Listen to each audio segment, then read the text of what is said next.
Саламатсыңарбы окуучулар? Бүгүнкү кыргыз тил сабагынан жат жазуу жазабыз. Анда бүгүнкү числону жазалы. 9 айынын 27-си. Бүгүнкү жат жазуунун темасы пайдалуу кеңештер.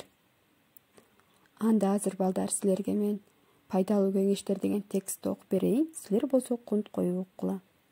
Ар бир адамга табигый тамактар пайдалуу. Кадимки эле буудай азыктары бизге зарыл тамактардан болуп саналат.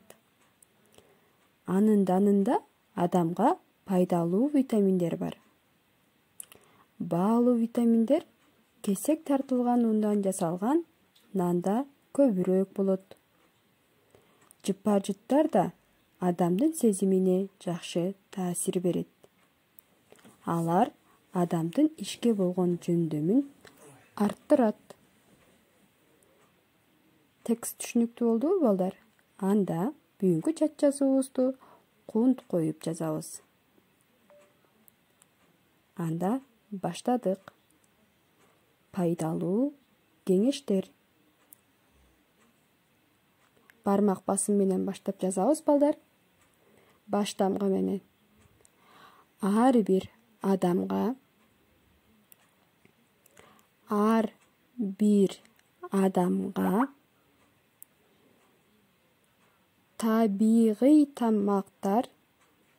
табигый тамактар пайдалуу. Сүйлөм бүттү. Чекит коебуз. Ар бир адамга табигый тамактар пайдалуу. Баштамга менен жазабыз балдар. Кадимки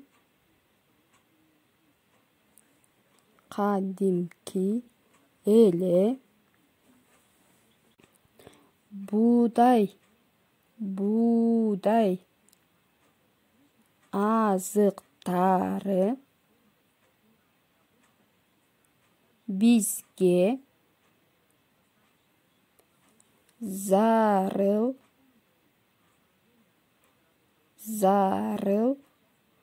тамактардан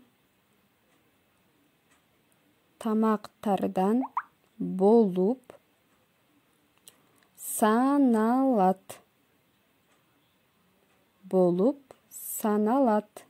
Сүйлөм бүттү. Текшеребиз. Кадимки эле буудай азыктары бизге зарыл тамактардан болуп саналат. Чекит коебуз. Баштамга менен анын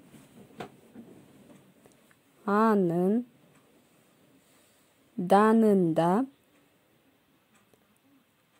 адамга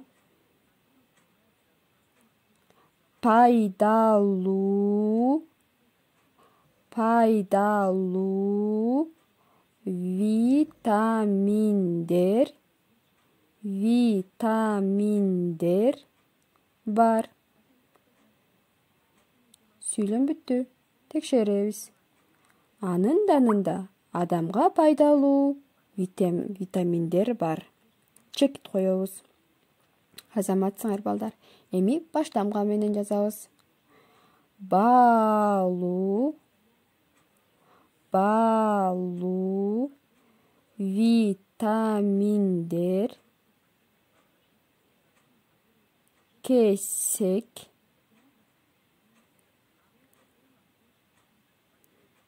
тартылган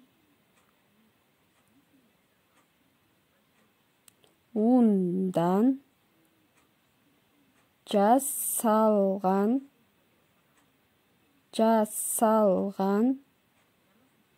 нанда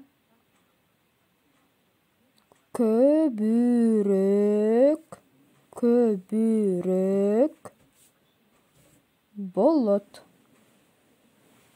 болот. Сүйлөм бүттү. Текшеребиз.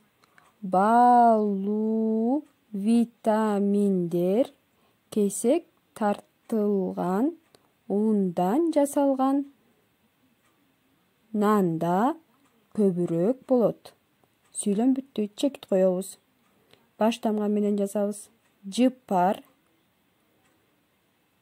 жыпар, жыттар, жыттар.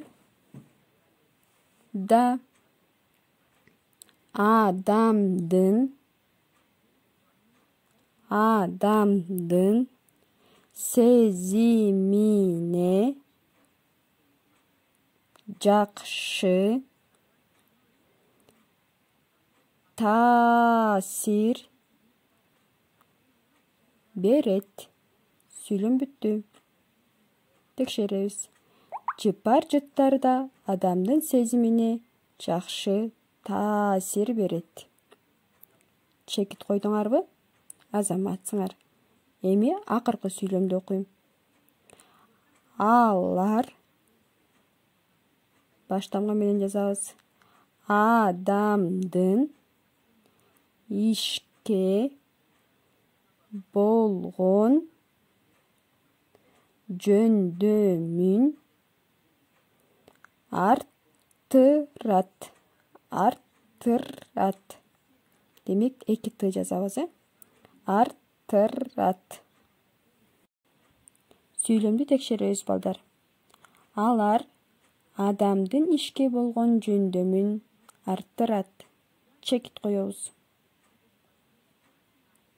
Демек, балдар, жат жазууну жазып бүттүк. Эми өзүңөр өз алдыңарча текстти бир сыйра карап, текшерип чыккыла.